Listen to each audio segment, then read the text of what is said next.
মিঠামইন উপজেলা মুক্তিযোদ্ধাদের আয়োজনে আয়োজিত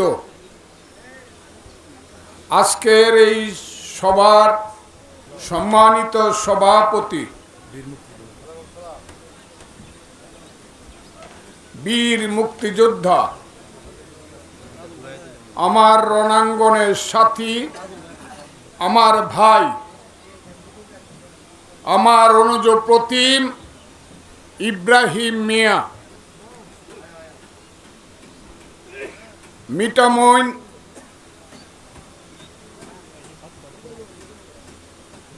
উপজেলা মুক্তিযোদ্ধা ইউনিটের সদস্য সচিব মোহাম্মদ আলী চৌধুরী, ভাইস যুগ্ম আহ্বায়ক ঢাকির মুক্তমিয়া বীর মুক্তিযোদ্ধা, অন্যান্য যারা বক্তব্য রাখছেন বা রাখলেন, বীর মুক্তিযোদ্ধা বৃন্দ, তাদেরকে আমি স্যালিউট জানাই। যারা আমার সামনে আছেন, আমার মিঠামইন উপজেলার মুরব্বীরা, আমার ভাইয়েরা, আমার বন্ধুরা, সন্তানেরা, ঘরে থেকে যারা শুনছেন, আমাদের মা বোনেরা, আমি সবাইকে আমার অন্তরের অন্তঃস্থল থেকে সালাম জানাই। আসসালামু আলাইকুম। আমি এইখানে সভাটা করছি, এই সভায় আসলে সভাপতিত্ব করার কথা আমার সন্তান তুল্য মিঠামইন উপজেলা বিএনপির সভাপতি জাহিদুল আলম জাহাঙ্গীরের, এবং থাকার কথা আব্দুল্লাহ সহ সমস্ত বিএনপির নেতৃবৃন্দ। কিন্তু আপনারা জানেন, একটা বিশেষ কারণে, যদিও তারা অনেক কিছু করেছেন আমার জন্য, কিন্তু তারা স্টেজে থাকতে পারেন নাই এবং থাকাও ঠিক না। এর অর্থ এই না আমি তাদের সাথে না, তারা আমার সাথে না। আমরা সবাই এক এবং অভিন্ন এবং চিরদিন তাই থাকব। আমি 96 সনে যখন ইলেকশন করতে আসি, মিঠামইনে এই অঞ্চলের সবচেয়ে বড় সভা হয়েছিল, আমার ইলেকশনের সভা। সেই দিনটা ছিল 9 জুন 1996, আর আজকে হলো 10 সেপ্টেম্বর 2025। সময়ের ব্যবধান 29 বছর 2 মাস। আমি ফজলুর রহমানকে আল্লাহ জীবিত রেখেছে এবং সুস্থভাবে আপনাদের সামনে এসেছি। আপনারা সেদিন যারা আমার সাথে ছিলেন, তাদের মধ্যে খুব কম সংখ্যক এসেছেন, নতুন প্রজন্ম আপনারা বেশি। আমার সাথে সেদিন মিঠামইনের যিনি আমার অভিভাবক ছিলেন, তার নাম জনাব সিদ্দিক মিয়া সাহেব,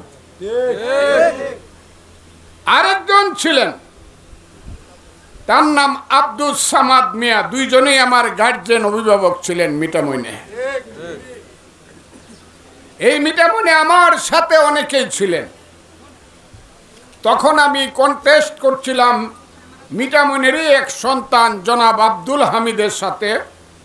উনার ছিল নৌকা মার্কা, আর আমি নৌকাকে পরিত্যাগ করে, আওয়ামী লীগকে পরিত্যাগ করে, আমার সারা জীবন অ্যাকাউন্ট শেখ হাসিনার অ্যাকাউন্টে রেখে, সব কিছু রেখে আপনাদের মায়ায় আপনাদের টানে শুধু একটা টেলিভিশন মার্কা নিয়ে আমি আপনাদের সামনে এসেছিলাম, একা, আর আল্লাহ ছিলাম। আমি যদি সেদিন আমি যে দল করতাম সেই দলের কথা শুনতাম, একাই 2টা নমিনেশন পাইতাম, একটা করিমগঞ্জ তারাই আর একটা নিকলি বাজিতপুর। সেই বছর সেই দল ক্ষমতায় গিয়েছিল, আমিও জানতাম।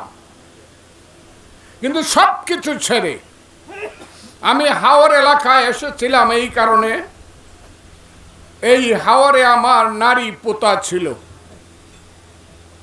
এই হাওরের মানুষ এক সময় ওই যে সুন্দরী মম জননী বঙ্গভূমি এইরকম একটা সুন্দর দেশের মালিক ছিল। এই হাওরের মানুষ বৈশাখ মাসে সুন্দর ধান কেটে কেরেল্লাস তোলার সময় বোনকে ফুফুকে দাওয়াত করে এনে মানুষকে খাওয়াতো, সুন্দর হলুদ ধান খেয়ে সারা বছর বাঁচত। জ্যৈষ্ঠ আষাঢ় মাসে এই হাওরের মানুষ আনন্দ করে প্রত্যেক গ্রামে গ্রামে ফুটবলের টিম করত এবং তারা খেলাধুলা করত। এই হাওরের মানুষ মনসা মঙ্গল পূজা হওয়ার পরেই যাত্রা করে দে মা নন্দরানী, কালীদর যাব আমি বলে গান গেয়ে গেয়ে নৌকা দৌড়াইতো এই হাওরের মানুষ। প্রত্যেক গ্রামে গ্রামে দৌড়ের নৌকা ছিল, থল্লি হইতো, থল্লি বলে না, হ্যাঁ, নৌকা বাইশ হইতো। এই হাওরের মানুষ অবসর সময়ে বর্ষা দিনে তাস খেলতো 29, আর বাইরের থেকে গান আনতো, তাহের বাউল, আলাউদ্দিন বাউল, উকিল মুন্সি বাউল, কি হ্যাঁ, তাদেরকে আনতো। গান শুনতে নাম আপনারা পুবালি বাতাসে বাদাম দেইকা চায়া থেকে আমার নিকেও আসে রে, আষাঢ় মাসা ভাষা পানি রে। এই হাওরের মানুষ এক সময় গান শুনতেন, ভ্রমর কয় গিয়া শ্রীকৃষ্ণ বিহনে আমার অঙ্গ যায় জ্বলিয়া রে, ভ্রমর কয় গিয়া আনন্দ করতেন হাওরের মানুষ। এই হাওরের মানুষ পেট ভরে ভাত খাইতেন, আর শীতকাল আসলে পরেই গানের যাত্রা গানের টিম বানতেন, দল বানতেন নিজেরা নিজেরা। রূপবানের গান আসতো, মোদের বাড়ির দক্ষিণ পাশে গো ও দাইমা কিসের বাদ্য বাজে গো আমার দাইমা দাইমা গো। এখন আর এইগুলা নাই, ঠিক আছে না কথাটা? হ্যাঁ, আমার নিদারুণ শাম তোমায় নিয়ে বনে আসছিলাম, আছে আর এগুলা নাই। এই হাওরের মানুষ এশার নামাজের সময় নামাজ পড়তো টুপি মাথায় দিয়ে। মিঠামনের মানুষ মসজিদে নামাজ পড়ে যদি শুনছে ঘাগরায় গান, টুপিটা পকেটের ভিতরে ভইরা সাতটা মাথায় দিয়া ঘাগরার দুবজোড়ার গনি বুইয়ার স্কুলের সামনে যাইতো, গিয়া রূপবানের গান শুনতো, আবার ভোরবেলা আইসা ফজরের নামাজ পড়তো। এ হলো হাওরের মানুষ। শত শত মানুষ মিলে সারা রাত ইয়া নবী সালাম আলাইকা, ইয়া রাসূল সালাম আলাইকা শুনতো। হিন্দুরা কীর্তন করত 36 ঘন্টা, 48 ঘন্টা, 72 ঘন্টা। এই ছিল হাওরের অবস্থা। কিন্তু আমাদের দুর্ভাগ্য হলো এক সময় নদী শুকিয়ে গেল, আগাম বন্যা আসতে শুরু করলো। সেই আগাম বন্যায় কৃষকের ফসল ডুবিয়ে দিল। বন্যার পানির সঙ্গে চোখের পানি এক হয়ে গেল।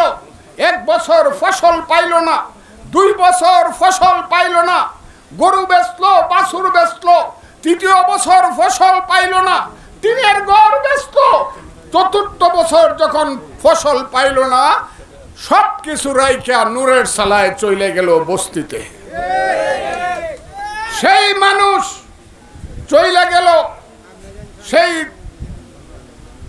রায়ের বাজার, চলে গেল যাত্রাবাড়ি, চলে গেল পাগলা, জামালকোট, সিলেট, চিটাগাং আমার দেশের মানুষ বস্তিবাসী হয়ে গেল, তাদের চোখের পানি দেখার কেউ থাকলো না। বন্ধুরা, যাকে আপনারা এমপি ভোট দিতেন সেই হামিদ সাহেবের কাছে গেলে আধা কাপ চা খাওয়াইয়া কিশোরগঞ্জ থেকে বিদায় করে দিত, আপনাদের কথা তিনি শুনতেন।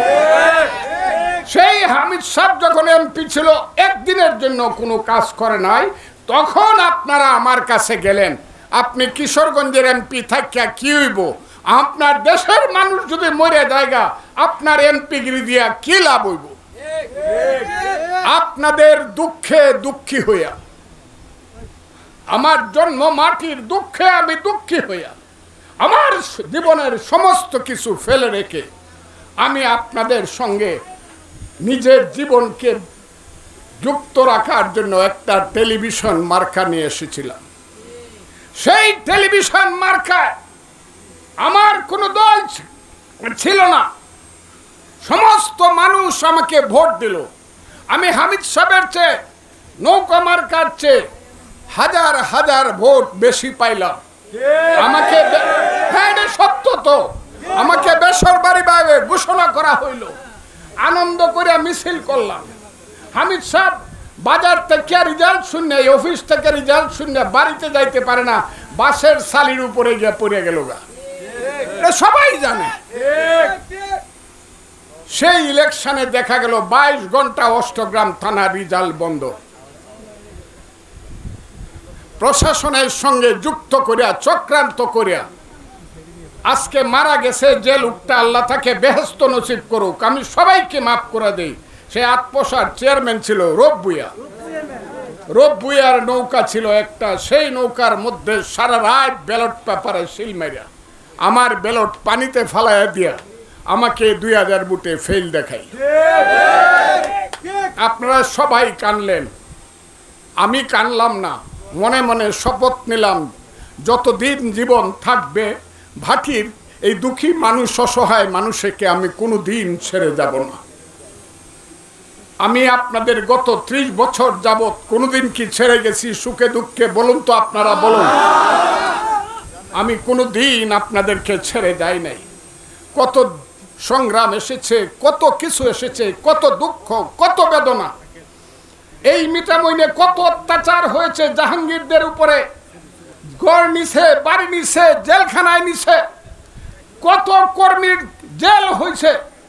সব কিছুকে মাথা উঁচু করে আমি ঠেকানোর চেষ্টা করছি, সব কিছু আমি বাধা দেওয়ার চেষ্টা করছি। জাহাঙ্গীরকে বলছি, বাবা ডরাইস না, আমি আছি। সিদ্দিক ভাই সাহেব মারা যাওয়ার আগে উনি ওনার বাসায় আমাকে ডাকলেন গাইডালে, আমি ওনাকে দেখতে গেলাম। সিদ্দিক ভাই ছেলেটাকে আমার হাতে তুলে দিয়া বলল, আমি বোধহয় ফজলু বেশি দিন বাঁচবো না, এই ছেলেগুলাকে তুমি দেখো। আমি তাকে কথা দিছি, যতদিন জীবনে থাকবো আপনার সন্তানদেরকে আমি আমার সন্তানের মতো দেখব। আমি আজকে আপনাদেরকে বলি বন্ধুরা, কোথায় হামিদ শাহ? উনি তো স্পিকার ছিলেন। আমি ওনাকে অপমান করতে চাই না, আমি ওনাকে কিছুই অত্যাচারও করতে চাই না। উনি কিন্তু আমাকে মিথ্যা মামলা দিয়া 7 মাস নির্বাসনে রাখছে, 7 মাস নির্বাসনে রাখছে। আমি হাইকোর্ট থেকে, সুপ্রিম কোর্ট থেকে বেল দেওয়ার কথা হওয়ার পরেও অন্যায়ভাবে জজ কোর্টে যখন আমি হাজির হইতে আসছি, আমাকে কিন্তু উনি জেলখানায় নিছে, আমি জেলে গেছি। হামিদ সাহেবের উপরে আমার এখন দয়া হয়, কোনো রাগ হয় না। আমি ইচ্ছা করলে উনাকে গত 10 মাসই হাজতে রাখতে পারতাম। আমি জানি উনি অসুস্থ, জানি না আল্লাহ উনাকে কোথায় নিবে। তবে এখন যদি আমি বলি, ক্ষমতা কিন্তু চিরস্থায়ী হয় না। আমি যে বলতাম সবসময়, ওয়াতাইজু মান্তা সাউ ওয়াতা জিল্লু মান্তা সাউ বেয়াদিকাল খায়ের ইন্নাকা আলা কুল্লে শাইন কাদির। হামিদ সাহেব এখন যদি বুঝে না, এখনো বুঝবে না, কারণ এখন আর তিনি তার দল করে না। এখন হাসিনা নির্বাসনে, সমস্ত লুটেরারা নির্বাসনে, হামিদ সাহেব বাংলাদেশে কেমনে আছে? হাউ কেমনে বিদেশে যায়, কেমনে বিদেশ থেকে আসে? কারণ উনারা হইল দিনের বেলায় একরকম, রাতের বেলায় একরকম। নিজের বাড়ি একরকম, শ্বশুর বাড়ি আর একরকম। কি কথাটা ঠিক কইছি আমি? হ্যাঁ, নিজে এমপি ইলেকশন পাবো না, ছেলেরাও দিতে পারবো না, ছেলে পাবো না, ছেলের মামু করিমগঞ্জ থেকে জামাতে ইসলামের নমিনেশন পাইব। কি কথাটা ঠিক কইছি? হ্যাঁ, ওই জামাতে ইসলামের সবচেয়ে জঘন্য লোক গোলাম আজম। আমি সাহস করে বলতেছি, আমার বুকে কিন্তু গুলি লাগতে পারে, আমি সাহস করে বলতেছি, জামাতে ইসলামের সবচেয়ে জঘন্য লোকের নাম গোলাম আজম। তার ছেলে একটা আজমি, ব্রিগেডিয়ার আজমি, সে বলে আব্দুল হামিদ সাহেবের লাগিয়া আমার কাছে আইছিল, উনি তো আমার আত্মীয় লাগে। আপনার টেলিভিশন শুনেন আমি মিথ্যা কথা বলছি কিনা? গোলাম আজমের আত্মীয় লাগে কেমনে? গোলাম আজমের বেআইন হলো হামিদ সাহেবের আপন খালা শাশুড়ি, মানে তার শাশুড়ির আপন ছোট বোন, সেও জামাতের এমপি এবং নেত্রী। কাজে ওইভাবে হামিদ সাহেব বাচ্চা আছে। আমি জামাতের করোনা নিয়ে এক সেকেন্ড এই পৃথিবীতে বাঁচতে চাই না। আমার নাম ফজলুর রহমান, আমি বাঁচতে চাই না। জামাত আমার বিরুদ্ধে কি ষড়যন্ত্র করছে এটা আপনারা বুঝতে পারবেন না। আমি কিন্তু জামাতের বিরুদ্ধে লাগি নাই, আমি জামাতের বিরুদ্ধে কোনো বকাও দেই নাই। প্রথম আপনারা জানেন আমি ফজলুর রহমান সেই কথাটাই বলতে আসছি। আজকে 96 গেল, পাস করছিলাম, ফেল করাইলো। 2001 সনে আমি আসলাম গামছা মার্কা লইয়া, মনে আছে আপনাদের? সেই গামছা মার্কায় কন্টেস্ট করছি আমি হামিদ সাহেবের সঙ্গে। তখন উনি স্পিকার ছিলেন, আমার গামছাগুলা গিয়া গাছ থেকে নামাইতো, বাস থেকে নামাইতো উনি তখন স্পিকার হইয়া ইলেকশন করছে। এরপরে আপনারা সবাই আমাকে বললেন, ফজলু ভাই বা ফজলু চাচা বা কাকা, কিছুতেই ছোট দলে থাইকা ইলেকশন করা যাবে না, একটা বড় দলে যাই। কথাটা ঠিক না বেটি? আপনাদের কথা এবং আমার ইচ্ছা আমি একটা বড় দলে গেলাম, সেই দলটার নাম হলো বিএনপি। সেই বিএনপি আপনারা বললেন, আমার ইচ্ছায় গেলাম, সাহায্য করলো জাফরুল্লাহ চৌধুরী, ডাক্তার জাফরুল্লাহ চৌধুরী। নেত্রী আমাকে আপন ছোট ভাইয়ের মতো অত্যন্ত স্নেহে এবং আদরে আমাকে গ্রহণ করলেন। 2008 সনে আমাকে নমিনেশন দিলেন। সন্ধ্যা পর্যন্ত সবচেয়ে বেশি কন্টেস্ট হলো আমার আর হামিদ সাহেবের। ওই ঢাকা ডিভিশনে 103টা সিটের মধ্যে দেখা গেল রাত্র 8টার সময় আমি সামান্য ভোটে আমাকে পরাজিত দেখানো হয়েছে। এরপরে আর আমি ভোট করে নেই। 8 আর 24 18 সনে আইছিলাম, কিন্তু 18 সনে এটা ইলেকশন হয়েছে না। 18 সনে হামিদ সাহেবের ছেলে নিশিরাইতের ইলেকশন একটা করছে, এদেরকে বলা হয় নিশিরাইতের এমপি। ঠিক না কথাটা? আমি ইলেকশন করি নাই, আমি 8 সনের পরে আর কোনো ইলেকশন করি নাই। তারপরে শুরু হলো হাসিনার অত্যাচার। আর আমি বললাম, যত অত্যাচার করো, জীবন অথবা মৃত্যু, তোমার পতন না দেখে থামবো না। আমি ফজলুর রহমান 8 সন থেকে ধরে 24 সন পর্যন্ত যতদিন আমার নেত্রী, দেশ নেত্রী বেগম খালেদা জিয়া জেলখানার বাইরে ছিল, প্রত্যেকটা অনুষ্ঠানে আমাকে পাঠাইছে। নারায়ণগঞ্জে মিটিং করতে দেয় নাই, ফজলু তুমি যাও। যেখানে যেখানে কঠিন জায়গায় ফজলুর রহমান তুমি যাও। সিলেটের আরিফের ইলেকশন, মেয়র ইলেকশন পাস করতে হবে, ফজলু তুমি যাও। কথাটা হাসান আমিটা। ওই গাজীপুরের ইলেকশন, অধ্যাপক মান্নান, ফজলুর রহমান তুমি না গেলে পাস করবে না, তুমি যাও। আমি আছি, আমি গেছি, এবং সব জায়গাতে এমন একটা অবস্থা হয়েছে, আমি যেখানে গেছি আল্লাহর রহমতে সফলতা পাইছি। কথাটা ঠিক না বেটি? সব জায়গাতে একবার মেয়র হয়েছে সিটি কর্পোরেশনে, কিন্তু আমি 2বার সিলেটে গেছি, 2বারই মেয়র হয়েছে সিলেটে। আমি আপনাদেরকে বলি, তারপরে আমার নির্বাসন এবং জেলের পরে লক্ষ্য করে দেখুন, আমার হাজার হাজার বিএনপির নেতাকর্মী জেলে গেছে, লাখ লাখ নেতাকর্মীর বিরুদ্ধে মামলা হয়েছে, কত শত শত কর্মী এইখানে অহগুম হয়েছে, কিন্তু আমি কোনোদিন ভয় পায়া শেখ হাসিনাকে কথা বলি নাই। আপনি দেখুন, আপনারা দেখুন 18 সনের পরে যে সংগ্রামটা আমি করছি, শত শত বক্তৃতা করছি, আমার বক্তৃতাগুলো ইউটিউবে আছে, আল্লাহর দোয়াই লাগে। ইটনা অষ্টগ্রাম মিটামনের মানুষ, আপনারা সাক্ষী, কত কঠিন বক্তৃতা করছি, প্রেস ক্লাবে গেছি, কেউ সাহস পায় না। মহাসচিবরে বললাম, কঠিন কথা না বললে শেখ হাসিনার কিন্তু নরম হবে না। মহাসচিব মির্জা ফখরুল ইসলাম আলমগীর ভদ্রলোক, উনি আমাকে বললেন, সফট কথা কয়েন, মিষ্টি কথা কয়েন। আমি কই না, আমি আগুনের কথা কই। সেই ফখরুল ইসলাম আলমগীর সাহেব স্টেজে বসা, মুক্তিযোদ্ধাদের মিটিং, আমি বক্তৃতা করতে করতে এক জায়গাতে বললাম, শেখ হাসিনা তোমার কত গুলি আছে, কত হাজার গুলি আছে, করো দেখি গুলি। কই আমার সাতটা শুনছেন না আপনারা, নাকি শুনেন নাই? করো গুলি। কি না করেছে 28 অক্টোবর 10 লাখ লোকের মহাসমাবেশ নয়াপল্টনে বিএনপির 10 মিনিটের মধ্যে স্বৈরাচারী হাসিনার গুলির মধ্যে গাজা উপত্যকা হয়ে গেল, মাঠ বিরান মাঠ হয়ে গেল, শত শত মানুষ আহত হয়ে পড়ে রইল। আর আমি ফজলুর রহমান সব শেষে স্টেজ থেকে নামিয়া, আমার এই এনামুল ছিল, গাগরার মীর জাহান মেম্বারের একটা ছেলে ছিল, আরো 3-4টা ছেলে আমাকে বেহুশ অবস্থায় আমাকে বাসায় নিয়ে গেল।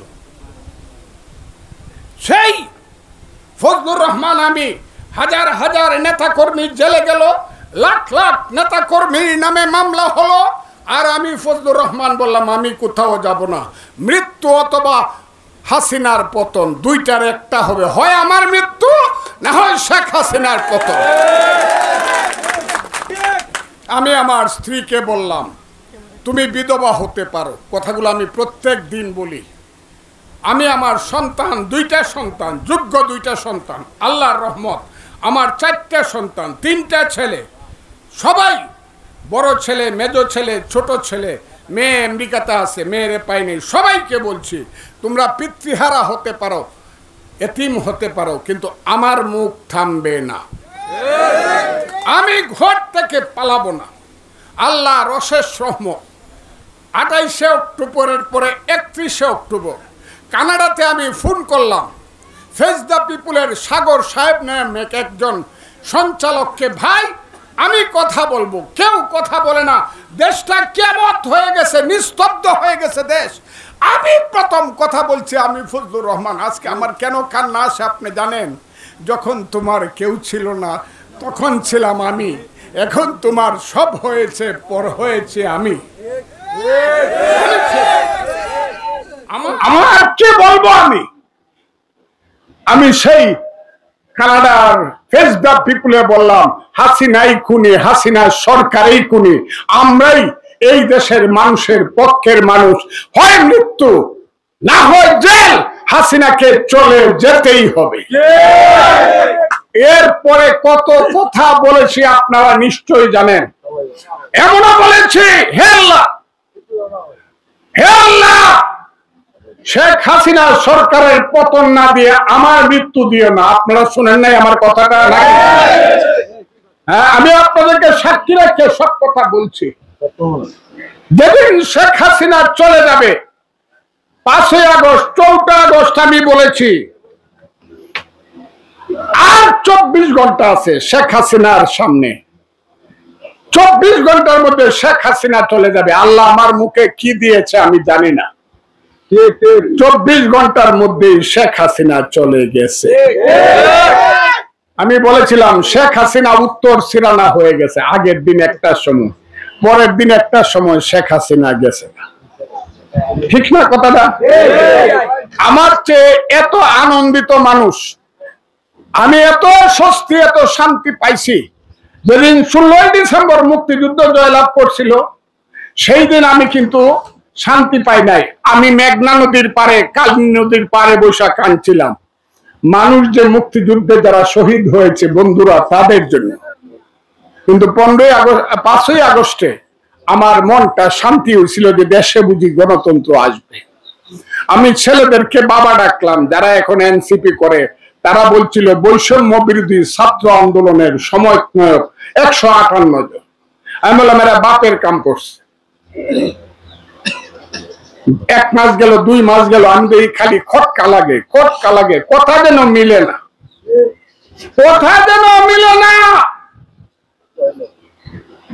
মনে মনে চিন্তা করলাম হইলে বাকি কথা মিলে না কেন। হঠাৎ করে ছেলেরা বলতে শুরু করলো আমাদের দেশে 2 বার স্বাধীনতা আইছে। বাহ, ভালো কথা, 2 বার স্বাধীনতা। কি কি স্বাধীনতা? 1947 সালে একবার নাকি আমাদের স্বাধীনতা আইছিল, আর 1924-এ আসল স্বাধীনতা, 2024-এ আসল স্বাধীনতা, আর 71-এ যেটা হয়েছিল এটা হলো গন্ডগোল। এটা হলো ভাইয়ে ভাইয়ে গন্ডগোল। এটা ভুল করে গন্ডগোলটা হয়েছে, ইন্ডিয়া গন্ডগোলটা লাগাই দিছে। 1 দিন 2 দিন 3 দিন আমি মনে করলাম আমার দল বুধয়, যেহেতু আমার দল হলো শহীদ জিয়ার দল, যে শহীদ জিয়া বাংলাদেশের বীরত্ব, যে শহীদ জিয়া ছিলেন সেক্টর কমান্ডার, যে মেজর জিয়া বলছিলেন I major Zia do hereby declare the independence of Bangladesh. আমার মনে হয়েছিল যে শহীদ জিয়ার দলের নেতারা বোধহয়, আমি তো নেতারা, আমি তো ছোট মানুষ তাদের কাছে, এরা বোধহয় কেউ প্রতিবাদ করবো না, কেউ প্রতিবাদ করে না। তখন আমার মনে হলো আল্লাহ বোধহয় আমার নামে দুজকের খাতাটা খুলছে। আমি যদি প্রতিবাদ না করি আল্লাহ আমাকে হাবিয়া দুজকে নিবে, কারণ আমি মুক্তিযোদ্ধা। আমি এই দেশের সব মুক্তিযোদ্ধাকে নিয়ে গেছি। এই মিটামনের কামরুল হাসান, শাহজাহান, জিল্লুর রহমান এখনো জীবিত, জিজ্ঞাসা করবে। আমি আইসা বাড়ির থেকে ওই নিকলির ইদ্রিস, মোহাম্মদ আলী, গিয়াসউদ্দিন, হাসিম চেয়ারম্যান, আরব আলী, ফরজ আলী, আমি সব লয়ে গেছি দলে বলে। মহফিজ আব্দুল্লাহপুরের আমি লয়ে গেছি। আমি প্রথমে গেছি, হামিদ সাহেব আর আমি আর শাহাবুদ্দিন ঠাকুর প্রথম গেছি। হামিদ সাহেব আমি ছোট্ট একটা বাংলা ঘরে ঘুমায় রয়েছে, তখন কাজ্জা লাগছে। হামিদ সাহেবের বাড়ির লোকজন, সিদ্দিক মিয়া সাহেব তখন খুরশেদ আলম ভাই ছিলেন, তাদের সাথে জড়ো লাগছে। হামিদ সাহেব এইদিকে আসতে পারে না, ওই হাওড়াটা ঘুরাইয়া মহিষাকান্দি লইয়া ডাহির একটা লোন চাইতো, তখন কুলিয়ার চোর থেকে ডাহি যাইতো সন্ধ্যার সময়। সেই লঞ্চে হামিদ সাহেব লইয়া গিয়ে ডাহি নামছি সন্ধ্যার পরে। সাগির বেগটা মাথায় লইছে, হাঁটতে জয়শীত গেছি। তারপরে আমি আমার বাড়ি থেকে হামিদ সাহেব লইয়া ইন্ডিয়া গেছি। এগুলো যারা জানে না তারা জানে না, যারা জানে না তারা জানে না। গেছি এই মিটামইনে আইছি, খুন হইছে, সিদ্দিক মিয়া সাহেবদের পক্ষের লোক খুন হইছে, সাগিরে গুলি করে মারছে, নিজেদের মধ্যে রক্তারক্তি। আমি আইসা 2 দলে মহিষাকান্দির পীর সাহেবের বাড়িতে বসাইছি। মুরব্বী যদি কেউ থাকেন দয়া করে কয়েন যে ফজলুর রহমান হাসা কথা কইয়া গেছে। আমি বসাইছি, বসাইয়া মীমাংসা করছি। হামিদ সাহেবের বাপরে পায়ে ধরছি, চাচা মানেন। খুরশেদ আলম ভাই আর সিদ্দিক ভাইরে বলছি ভাই মাইনে ফেলেন, মিলাই দিছি। কম তো করি নাই। হামিদ সাহেবের বউ টাইফয়েড হয়েছে, উইরন্দে গিয়া ডাকাইতরা মারছে, সেইখান থেকে টাইফয়েড হয়ে আইসে বাড়িতে, আইসা দেখে বিছনার সাথে শুয়ে গেছে। আজকে দুঃখের কথাটা আমি কইতেছি, শুয়ে গেছে। আমি আইসি পড়াই কইছে আপনি না আমার ভাই লাগেন, আমার মৃত্যুর আগে কি আপনার ভাইয়ের চেহারাটা আমাকে দেখাইবেন না? আমি উনার দেখলাম 105 ডিগ্রি জ্বর। হামিদ সাহেবের স্ত্রীর সঙ্গে সঙ্গে তাকে আমার নৌকায় করে, তখন মিটামনে হাসপাতাল ছিল না, ইটনা একটা হাসপাতাল ছিল। সিদ্দিক সাহেব নামে একজন MBBS ডাক্তার ছিল। 10 দিন তাকে, হামিদ সাহেবের স্ত্রীকে আমি চিকিৎসা করে দুইজন মানুষকে দিয়া পাঠাইছে আল্লাহ উপরে। আমি যদি মিথ্যা কথা বলি আল্লাহ যাতে আমাকে হাবিয়া দুজক দেয়, আমার নিজের রিভলভারটা দিয়ে দিয়েছি। ওই আমার বন্ধু যে কয়েকদিন আগে মারা গেছে, আমার ভাই, তার নামও ফজলুর রহমান, তার সাথে আর করিমগঞ্জের হামিদ সাহেবের বন্ধু, এক ক্লাসের বন্ধু, উপজেলা চেয়ারম্যান ছিল, তার নাম হলো জনাব আলী। সেই জনাব আলীকে আর ফজলুকে দিয়া আমি হামিদ সাহেবের স্ত্রীকে হামিদ সাহেবের কাছে বালাটে পাঠাইলাম। কত কথা কইমু, কত কথা। ফজলুর রহমানের জীবন তো আর কারো জীবন না। আমারে আল্লাহ সৃষ্টি করছে খালি উজান গাঙ্গের নাও বাইয়ের লাগে।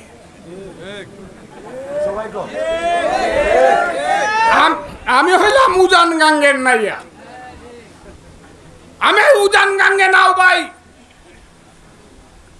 স্রোতের উজানে চলি। স্রোতের উজানে কিন্তু সবকিছু খারাপ না। যে মাছটা স্রোতের উজানে চলে সেই মাছটা বেশি স্বাদ এবং বেশি দামি। এই মাছটার নাম হইল ইলশা মাছ।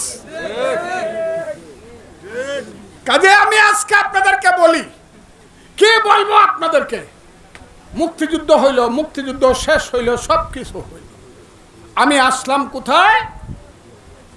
আমি যদি প্রতিবাদ না করি এদের বিরুদ্ধে আল্লাহ আমাকে দুজক দিবে। সেই কারণে আমি বললাম, এই জামাতে ইসলাম সাবধান, আপনাদের সাথে আমি যুদ্ধ করতে চাই না। তবে আপনাদেরকে আমি প্রথম দিন বলছি, আপনারা যদি ইসলাম চান, শরীয়তের শাসন চান, ভোট করে হন, আসেন ভোটে যাই। আর আবল তাবল কথা কইবেন যুদ্ধ হয় নাই, তাহলে কিন্তু খবর আছে। পরের দিন যখন জামাত ইসলাম পত্রিকাতে লেখলো যে এই দেশে কোনো যুদ্ধ হয় নাই, যারা যারা যুদ্ধ করছে তার বেশিরভাগ নাকি হিন্দু,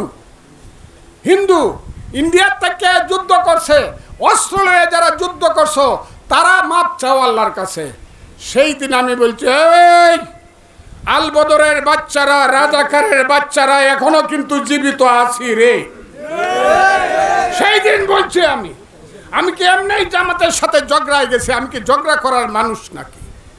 যখন দেখছি মুক্তিযুদ্ধ রাখবে না, যখন দেখছি মুক্তিযুদ্ধকে কবর দিয়ে যাবে, যখন দেখছি 30 লক্ষ মানুষের রক্ত এদেশে বৃথা যাবে, যখন দেখছি 2 লক্ষ মা বোনের ইজ্জত এদেশে অসহায়ভাবে যাবে, তখন আমি মনে করেছি না, আমি ছাড়বো না, আমি তাদেরকে ছাড়বো না যারা মুক্তিযুদ্ধকে অস্বীকার করে। সেই কথা বলতে বলতে বলতে বলতে এমন এক জায়গায় পৌঁছলাম, আমাকে বলা শুরু করলো, যখন আমার সাথে যুক্তিতে পারে না তখন কিছু মৌলানা আজহারি, মৌলানা আমির হামজা, মৌলানা আহমদুল্লাহ, তারা বলা শুরু করলো, আরে ও তো পাগল, ও তো ফজু পাগলা। শোনেন নাই আপনারা? শোনেন নাই?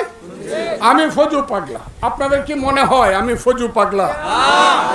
হ্যাঁ, আপনাদের মনে হয় আমি ফজু পাগলা? 78 বছর বয়সের মানুষ আমি, আমাকে পাগল উপাধি দিয়ে রাজাকাররা বাঁচতে চায়। আমি বললাম, হেই, শুধু আলবদরের রাজাকারের বাচ্চারা ছাড়া কিন্তু আমাকে কেউ ফজু পাগলা বাংলাদেশে বলে না। তাদের সাথে যুদ্ধ করতে করতে এমন এক জায়গায় আসলাম, যখন দেখলাম তাদের মুখে সেলাই পড়ে গেছে, আমি একটু কম বললাম তাদেরকে যে বাপের বেটা হইলে ইলেকশনে আসো। আমি জামাতের আমিরকে চ্যালেঞ্জ করলাম, আপনার বাড়ি তো সিলেটে 19টা এমপি সিট আছে, আপনি কোন সিটে দাঁড়াইবেন বলেন, আমি সেই সিটে দাঁড়াবো। আমার দল থেকে আমি সেই সিটে দাঁড়াবো। আর 19টা সিটের মধ্যে সিলেটে যদি একটা সিট পাস করতে পারেন তাহলে মনে করবো আপনারা বাপের বেটা। ঠিক। এই সব বলার পরে দেখলাম চুপ হইল, আমিও শান্ত হইলাম। আমি আর আমার স্ত্রী বসে আছি হাইকোর্টে, আমার চেম্বারে। বিকাল 4:30, হঠাৎ করে চতুর্দিক থেকে খবর আসা শুরু করলো, ফজলুর রহমানকে তার দল শোকজ দিচ্ছে। আমারে জিজ্ঞাসা করে, আমি হাসি, আমাকে আমারে শোকজ দিব কেন? আমি তো আমার কোনো দোষ জানি না। এখন তো ফিল ঠান্ডা না, রাত্রে 9টার সময় বাসায় গেলাম, পরে আমি একটা শোকজ নোটিশ পাইলাম। কি শোকজ নোটিশ পাইলাম? আপনি কুৎসিত কথা বলেন, কি কি কি কি কুরুচিপূর্ণ কথা বলেন, আর ধর্মের বিরুদ্ধে আপনি কথা বলেন। আমি বললাম তাই নাকি? আমি কুরুচিপূর্ণ বক্তৃতা করি, আর এই কুরুচিপূর্ণ বক্তৃতা শোনার জন্য আমার ছাত্র জীবনে ছাত্রলীগের প্রেসিডেন্ট থাকাকালীন সময় এই বাংলাদেশে লাখ লাখ ক্যাসেট বিক্রি হয়েছে আমার। আমি কিশোরগঞ্জে এমপি ইলেকশন করছি, ক্যাসেট বিক্রির 3,80,000 টাকা দিয়া আমি কুরুচিপূর্ণ বক্তৃতা করি, কুৎসিত বক্তৃতা করি, এগুলা কিশোরগঞ্জের মানুষ শুনে। আমি কুরুচিপূর্ণ বক্তৃতা করি। বলল ধর্মের বিরুদ্ধে কথা বলেন। না, আমি ধর্মের বিরুদ্ধে কথা বলি না। আমি মুসলমান, আমি আল্লাহ রসুলে বিশ্বাসী মানুষ, আমি কোরআনে বিশ্বাসী মানুষ। আমি তাদের বিরুদ্ধে কথা বলি যারা আমার নবীর বিরুদ্ধে কথা বলে। যারা আমার নবীর বিরুদ্ধে কথা বলে, জামাতে ইসলাম, তারা বলে আমার নবী নাকি তাদের বড় ভাই লাগে। আর আমি বলি আল্লাহ বলেছে আমি নবীর নামে দরুদ পড়ি। আল্লাহ বলেছে আমি আমার নূর থেকে আমার নবীকে তৈরি করেছি। কি কথাটা হাসান আমি সব বলেন তো দেখি আপনারা। অনেরা বলে নবীরে বড় ভাই, এরা হইল ওহাবি। আমি তাদের বিরুদ্ধে ফাইট করি।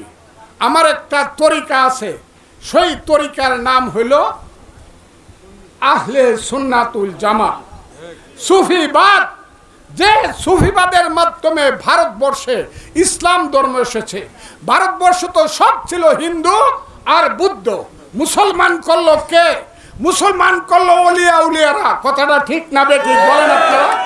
হযরত খাজা বাবা মঈনুদ্দিন চিশতি রহমাতুল্লাহ আলাইহি, হযরত শাহজালাল ইয়ামিনী মুজাদ্দিদি রহমাতুল্লাহ আলাইহি, হযরত শাহ সুলতান, হযরত বাইজিদ বুস্তামি। ওই আপনারা বর্ষাকালে নৌকা নিয়ে এখনো যান খরমপুরের দরগায়, যান না? আপনারা যান না? হাজার হাজার মানুষ নৌকা নিয়ে যান। আপনারা ওলি আল্লাহ গাউস কুতুবে বিশ্বাস করেন, আমিও করি, আমার বাবাও করতেন, আমার দাদাও ফুরফুরা শরীফের মুরিদ ছিল, আমার বাবা মহিষাকান্দির পীর সাহেবের মুরিদ ছিল। আপনারা এগুলো জানেন কিনা আমি জানি না। আমি তাই জামাতের ওই ধর্ম, যে ধর্মকে বলা হয় জামার মধ্যে ধর্ম, এদের নামটা কি জামাতে ইসলাম না? জামাতে ইসলাম এদের নাম, মানে জামার মধ্যে ইসলাম, অন্তরে কোনো ইসলাম নাই। আসল ইসলাম হলো সুফিবাদের, এটা হলো কালবের মধ্যে ইসলাম। আমি সেই ইসলামের পক্ষ। সেই কারণে জামাত আমাকে বলে আমার মৃত্যুর পরে নাকি জানাজা পড়বে না, আমি কাফের। আমি আপনারা গত 6 তারিখে দেখছেন আমার দিনের নবীর জন্মদিনে, হযরত রাসূল করিম সাল্লাল্লাহু আলাইহি সাল্লামের জন্মদিনে আমি অষ্টগ্রামে গেছি না? আপনারা দেখছেন না? আমি গেছি, আমি এটা বিশ্বাসী মানুষ।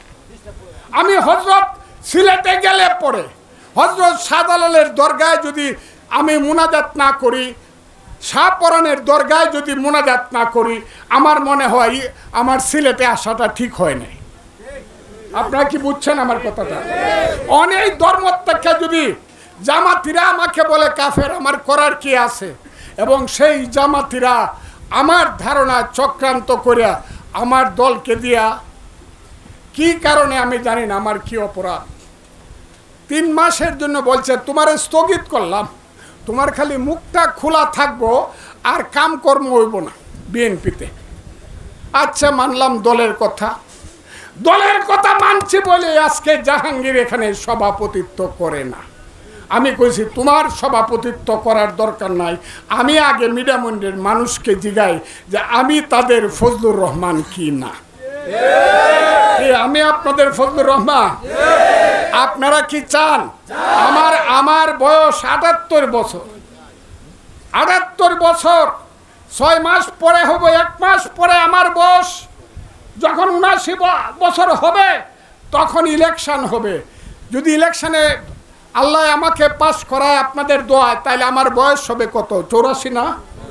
এরপরে ইলেকশন করলে মানুষ আমারে পাগল কইতো না? এইটাই তো আমার জীবনের শেষ ইলেকশন। কি বুঝেন আপনার কথাটা? ৭৯ বছর বয়সে হবে আমার শেষ ইলেকশন। আমি আমার জীবনের শেষ ইলেকশন ভাটি এলাকার মানুষের সামনে এসে তাদেরকে সাথে নিয়ে করতে চাই। আপনারা কি রাজি? কারা কারা রাজি? হাত তুলে আমাকে একটা হাততালি দেন, একটা হাততালি দেন।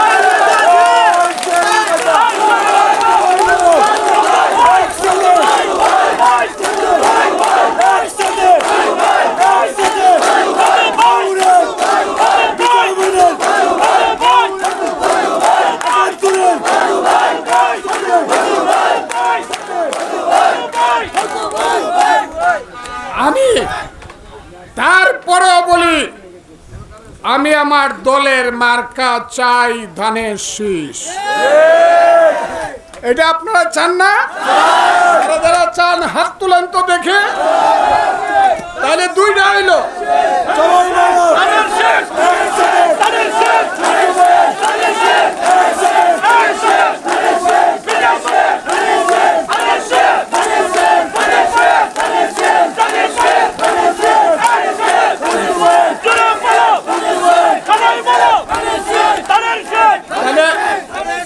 তাইলে লাগবো কি কি? দুইটা, ফজলুর রহমান আর ধানের শীষ নাকি? হ্যাঁ, আবারও বলেন ফজলুর রহমান আর ধানের শীষ। তাইলে এই ধানের শীষটা আমি চাই দলের কাছে। আপনারা ঠিক আছে, দল আমাকে শাস্তি দিচ্ছেন 3 মাসের, আমি নিষ্ঠ চিত্তে মাইনে নিলাম, দলের সিদ্ধান্ত আমি মানি। কিন্তু আমি কোনো অপরাধী মানুষ না, জীবনে কোনোদিন অপরাধ করি নাই। আমি জীবনে কারো একটা টাকা খাই নাই, একটা টাকা চাঁদাবাজি করি নাই। আমি যদি জীবনে কোনো চাঁদাবাজি করে থাকি, ওই জাফরুল্লাহ চৌধুরী আমারে বান দিছে, এখানে বান দিছিল একটা মাটিতে 11 কোটি টাকা খরচ করিয়া। আমি বলছিলাম, জাফর ভাই, একটা টাকা যদি খাই মাটির টাকা 11 কোটি টাকার মধ্যে, তাহলে আমার 4টা সন্তান মারা যাবে। আমি সেই ফজলুর রহমান, এখনো সেই শপথ থেকে আমি সরে যাই নাই। আমার জীবনে কোনো ধান্দাবাজি চান্দাবাজি নাই। আমি ফজলুর রহমান, আমি দলের কাছে চাই মার্কাটা দয়া করে দেন। আপনারা চান না? আপনারা আমার জন্য চাইবেন না? সবাই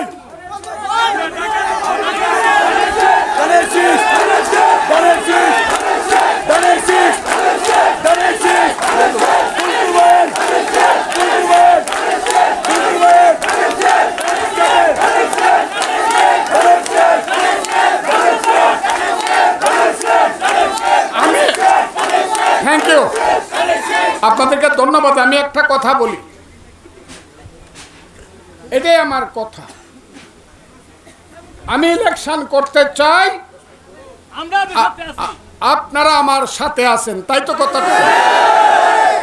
আমিও ধানের শীষ চাই, আপনারাও চান, ঠিক আছে?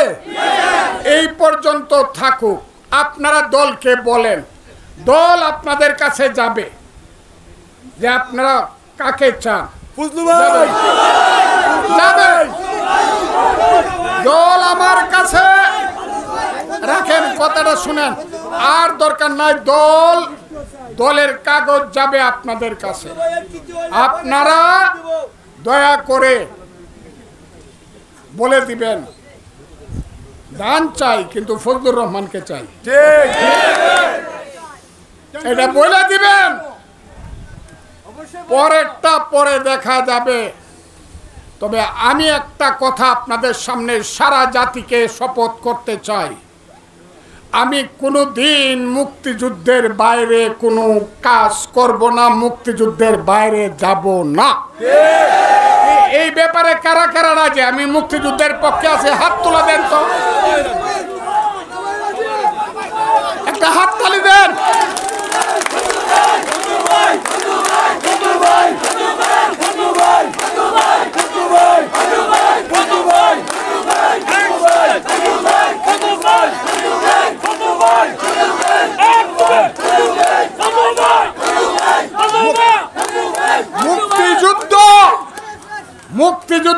থেকে যাবে না।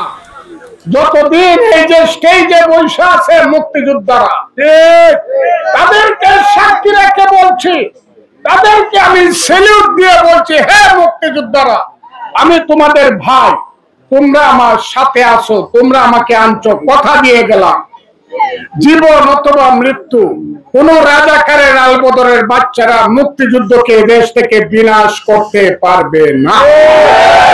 খুব সোজা কথা, খুব সোজা কথা।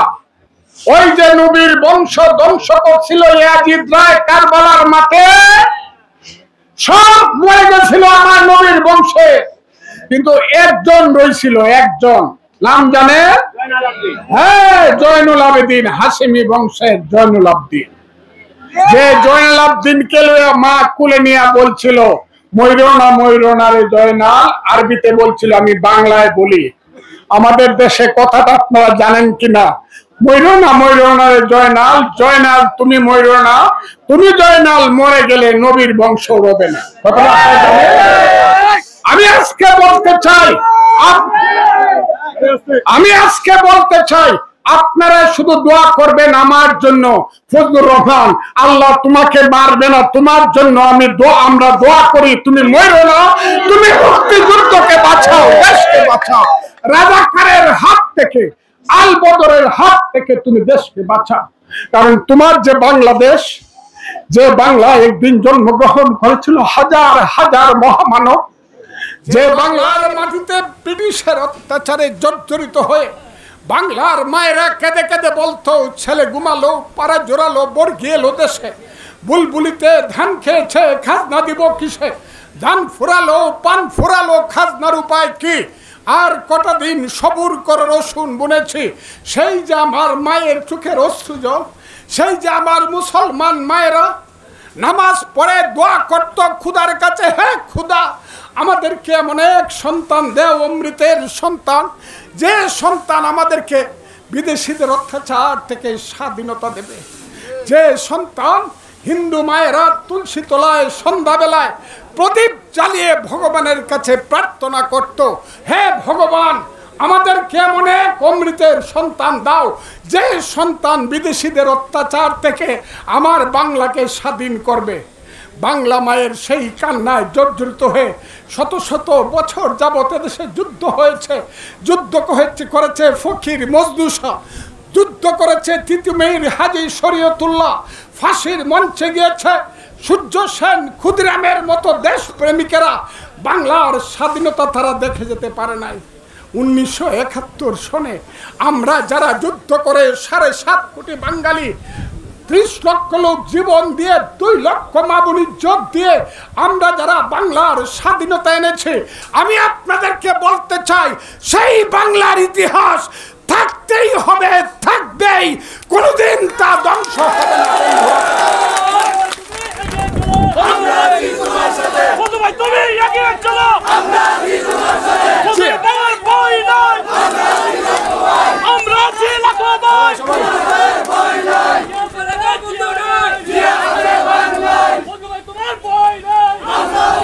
আমার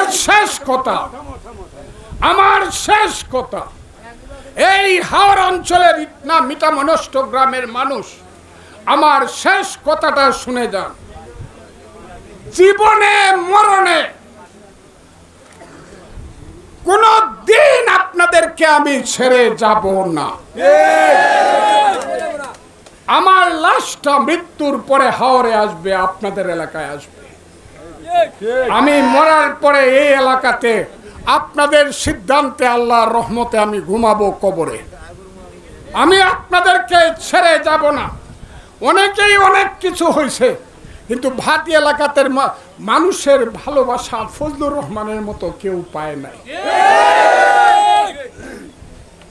গামছা পরে যে লোকটা, জাল বায় যে লোকটা, হাল বায় যে লোকটা, মাটি কাটে যে লোকটা, খেতে লাঙ্গল চষে যে লোকটা, যে গরিব মানুষ, সমস্ত সাধারণ মানুষ, ছোট ব্যবসা করে যে লোকটা, ওই আমার জন্য গেট করছে। যেহেতু আমি গেট পছন্দ করি না, দলে করলে কিন্তু আমি দলকে আমি জিজ্ঞাসা করতাম কেন গেট করছো, যেহেতু অন্যরা করছে, ব্যবসায়ীরা করছে, শ্রমিকরা করছে। আমি শুধু বলতে চাই, যতদিন আপনারা আছেন ততদিন আমি থাকবো ফজলুর রহমান আপনাদের কাছে।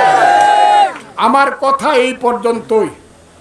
আমি দল চাই, মার্কা চাই, রাজনীতি চাই, কিন্তু সবার উপরে আমি চাই আমার বাঙালি জাতি স্বাধীন থাকুক। আমার 30 লক্ষ লোকের রক্ত, 2 লক্ষ মা বোনের ইজ্জত যাতে বৃথা না যায়, সেই জন্য মুক্তিযুদ্ধ বেঁচে থাকুক, সেইটি আমার সবার উপরে। এটাকে আপনারা স্বীকার করেন? এইটা স্বীকার করলেই হবে। আমি আপনাদেরকে ধন্যবাদ জানিয়ে গেলাম। আপনারা যা করার করবেন, আর আপনাদের ভালোবাসা বুকে ধারণ করে আমি ফজলুর রহমান সব কিছু করব। আপনাদের সবাইকে ধন্যবাদ এবং সালাম। আসসালামু আলাইকুম।